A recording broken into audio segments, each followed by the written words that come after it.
Постоянно ме питате каква боя за коса използвам и тук правилен отговор няма. Използвам всяка боя, до която се докопам, за това да се боядисваме заедно. Купих тази боя от случайен магазин в София. Света на косите или нещо такова. Общо взето идея си нямам какво правя. Тази година ходих спешното в Пловдив. И вече видях, че не е цвета, който искам. Просто не мога да си намеря цвета, който търся. Виждате ли тези фони? Розови. Всеки иска червенокоска, докато... Значи трябва да сложа второ това, мисля. Грамне розове не ми харесва.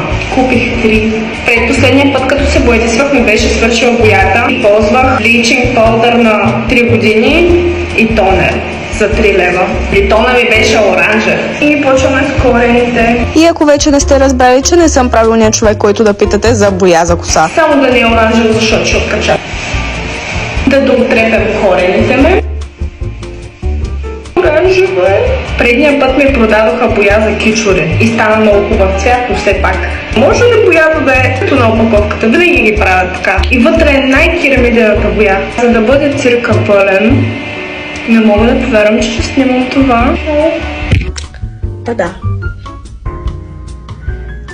Еми, това е крайният резултат. Не е оранжева поне. Пак ми се ще да намеря леко по-лилавеещ червен цвят, но и това става все пак. Препоръчайте ми някаква боя в коментарите. Благодаря ви за гледането и чао!